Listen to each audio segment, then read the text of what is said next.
நான் நிறைய நூற்றுக்கணக்கான இசை விழாக்கள் நான் கலந்துக்கிட்டு இருக்கேன். ஆனால் ஒரு சில விழாக்களில் தான் அந்த யூனிட் அப்படியே மேடையில் உட்காந்துருக்கும். இங்கே பார்த்தா அந்த யூனிட் டோட்டலாக உட்காந்துருக்காங்க. டைரக்டர்லேருந்து, ப்ரொடியூசர்லேருந்து, ஆர்டிஸ்ட்லேருந்து. அந்த மாதிரி படங்கள் எல்லாமே வெற்றி அடைஞ்சிருக்கு.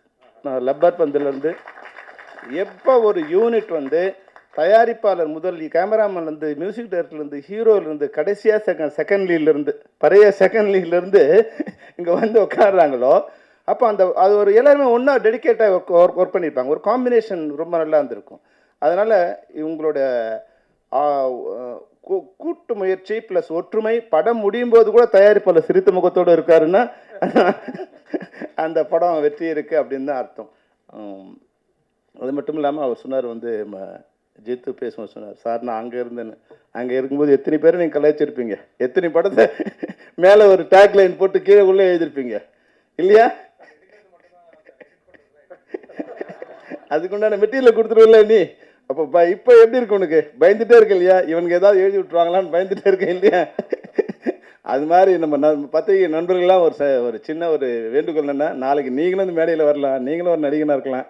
அதனால் ஃப்யூச்சரில் வரப்போகிறீங்கன்னு நினச்சி இப்போ இருக்கிறவங்களை நீங்கள் வந்து பாராட்டி எழுதுனுங்கிறது தான் நான் அவங்களுக்கு கொடுக்குற வேண்டுகோள். கேப்டன் பிரபாகரன் வந்து படம் ரிலீஸ் பண்ணும்போது கூட எங்களுக்கு வந்து ஒரு ஸ்க்ரீன் தான் கொடுத்தாங்க. ஃபஸ்ட்டு ஒரு ஷோ தான் கொடுத்தாங்க. நிறைய தேட்டர்ஸ் போட்டாங்களே தவிர அந்த தேட்டர் ஷோ இருக்கா இல்லையான்னு கூட எனக்கு தெரியாது. அதுவும் எத்தனை மணிக்கு ஷோனா 9 o'clock ஷோ கொடுத்தாங்க. 9 o'clock ஷோ நானே போய் படம் பார்க்கறதுக்கு கஷ்டமாக இருந்தது. எப்படி வந்து ஃபோன் பண்ணிகிட்டே இருக்காங்க. நான் எழுந்து சொன்னார் இல்லையா வந்து காலங்காத்தால் 9:30 மணிக்குன்னு. அதனால் நான் மிட் நைட் 6 மணிக்கு எழுத வேண்டியதான். எழுந்து போய் படம் பார்க்குறது. அப்போ நம்மளே போய் நம்ம படத்தை பார்க்கறதுக்கு 9 மணிக்கு போகிறது கஷ்டமாக இருந்தால், இது மாதிரி சின்ன படங்களுக்கு 9 மணிக்கு கொடுத்தாங்கன்னா நல்ல வேலையாக வந்து பாதி ஆடியன்ஸ் இது பண்ணதால் அடுத்து வந்து 2 ஷோன்னாங்க, 4 ஷோன்னாங்க, ஏறக்குறைய 1000 ஷோ இன்க்ரீஸ் பண்ணிட்டாங்க.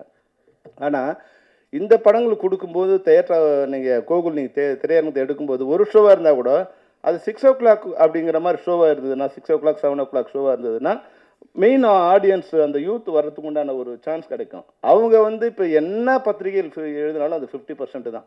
உள்ளே வர்றவங்களோட ஆடியன்ஸோட ரெஸ்பான்ஸ் இருக்குங்களா, அது ஆட்டோமேட்டிக்காக வந்து நீங்கள் அடுத்த ஷோவுக்கு அது இன்க்ரீஸ் பண்ணிடுது. அதனால் உங்களுடைய ஸ்க்ரீனை பார்க்கும்போது உங்களுடைய எவ்வளோ வந்து நீங்கள் எத்தனை ஷோ கிடைச்சாலும் பரவாயில்ல, ஒரு நல்ல தியேட்டர்ஸில் நல்ல இதுவாக பண்ணும்போது அந்த ஆடியன்ஸ் வெளியே வரும்போது இப்போ எல்லாம் எப்படி சிரித்தாங்களோ அது மாதிரி மக்கள் சிரிப்பாங்க. அந்த சிரிப்பு தயாரிப்பாளரும் சிரிப்பார், டிஸ்ட்ரிபியூட்டரும் சிரிப்பார், நீங்களும் சிரிப்பீங்க. மிகச்சிறந்த ஏன்னா உங்களோட ஒர்க்கை பற்றி கனி சொல்லிகிட்டே இருந்தார்.